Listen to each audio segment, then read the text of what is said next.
அதுக்குன்னு நான் வரல. என்ன சார், நான் ஒரு எலெக்ஷன் பண்ணுறேன், என்னுடைய 2,05,000 ரூபா சம்பளம் வாங்குறாரு தெரியுமா மிஸ்டர் ஸ்டாலின்? சில பேர் சொல்ல என்ன மிஸ்டர் ஸ்டாலின் நம்ம தலையில் தூக்கி வச்சுட்டு ஆடுறது. Is a human being. I say நான் எப்படி பறந்து வளர்ந்தேன், நீ எப்படி பறந்து வளர்ந்த, நான் யார், எப்படி சம்பாரிச்சேன் அப்படின்னு உள்ளே போனோம்னா என்ன ஆகும் நிலைமை? கஷ்டப்பட்டு தெருவில் இருங்க வர்றோம். அப்படி இருக்க போகும்போது ஒரு ஆள் செத்துருக்க டிஎம்கே உன்னுடைய பார்ட்டிக்காரன் சொல்றான், அவன் டையிங் டிக்ளரேஷன்ல ஒரு பய வந்து பார்க்கலாம். It is a strong message to the entire members of all the DMK party. ஏரியாவே தெரியும்.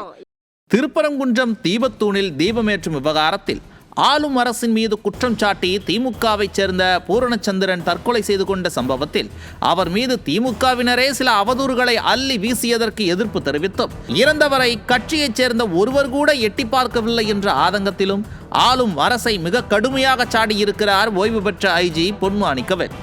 நீதிமன்றம் உத்தரவிட்ட பின்னரும் தீபத்தூணில் தீபமேற்றாமல் உத்தரவிட்ட நீதிபதி மீது அவதூறு வார்த்தைகளை அள்ளி வீசிய திமுகவினருக்கு கடும் கண்டனமும் தெரிவித்துள்ளார். ஒரு முன்னாள் காவல்துறை அதிகாரி என்ற அனுபவத்தில் பூரணச்சந்திரனின் வாக்குமூலம் எந்த அழுத்தத்திற்கும் உள்ளானது அல்ல எனவும் கூறியுள்ளார். இங்க அதே கட்சியில் இருக்கிறாங்க, விரோதிய மாதிரி பார்த்துட்டு ஒரு பயம் இங்க வரல பாரு. ஒரு பயம் அந்த சிஎம் வீட்டுல இருந்து ஒரு ஆள், சிஎம் வீட்டுல இருந்து ஒரே ஒரு ஆள்.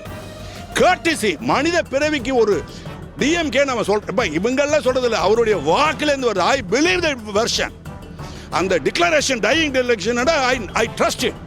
ரொம்ப ரொம்ப ரொம்ப அன்இன்ஃப்ளூயன்ஸ்டு. அது ரொம்ப பொறுமையா பேசுற, நிதானமா இருக்காரு, முகம் தெளிவா இருக்கு.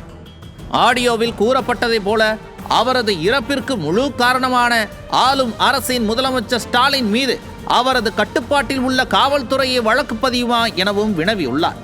மேலும் அடுத்த தேர்தலில் ஸ்டாலினை தோற்கடிக்க முழு உழைப்பையும் செய்வேன் எனவும் கொந்தளித்துள்ளார். கலைஞர் கருணாநிதி அது ஸ்டாலின் வந்து நின்னா கண்டிப்பா போட்டு போட மாட்டேன், அவர் தோக்கடிக்கிறதுக்கு கடுமையாக நான் உழைக்கணும்னு இருக்கு. இந்த இன்ன வரைக்கும் என்ன எலெக்ஷனில் வரக்கூடாதுன்னு நினைச்சேன். எலெக்ஷன்னா இந்த மாதிரிலாம் உள்ள இப்போ பொலிட்டிக்கலாக இந்த பையன் பார்க்க போகும்போது 3 பார்க்குறேன். தெய்வத்தின் சத்தியம் இதில் யாராவது ஒரு ஆள் நாளை இன்னைக்கு பிறகோ இதுக்கு முன்னாடியோ அந்த டெத்துக்கு காரணமான கலைஞர் மாதிரி எவனாவது பேசியிருந்தாங்கன்னா, அப்படிப்பட்ட ஜென்மங்கள் யாரெல்லாம் பேஸ் பான்மா, ஆங்கிலத்தில் பகைவர் மொழியில் பேஸ் பான்மாங்க, ரொம்ப கீழ்த்தரமான பிறந்த பிறவிகள் மட்டும்தான் இதுக்கு கலங்க கற்பிக்க முடியும்.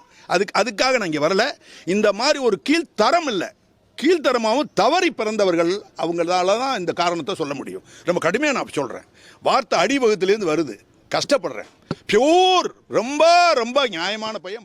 கள்ளச்சாராயம் குடித்து இறந்தவர்களுக்கு மக்கள் வரிப்பணத்தில் இருந்து 10 லட்சம் ரூபாயை வாரி கொடுத்த இந்த அரசு தன் கட்சியைச் சேர்ந்த ஒருவர் இறந்ததற்கு எட்டி கூட பார்க்காததற்கு கடும் கண்டனம் தெரிவித்துள்ளார். திமுக அரசு இந்து விரோத அரசாக செயல்படுவதைக் கண்டு மதுரை மக்கள் எவ்வாறு கொந்தளித்து வருகிறார்களோ அதே கொந்தளிப்பு அவரது வார்த்தைகளிலும் வெளிப்பட்டுள்ளது. இனியும் மக்கள் விழித்துக் கொள்ளவில்லை என்றால் தமிழ்நாட்டில் இந்து மக்கள் கோவிலுக்கே செல்லக்கூடாது என்ற சட்டத்தையும் திமுக விதித்தாலும் ஆச்சரியப்படுவதற்கில்லை என்கிறார்கள் இணையவாசிகள். சிந்தியுங்கள் மக்களை.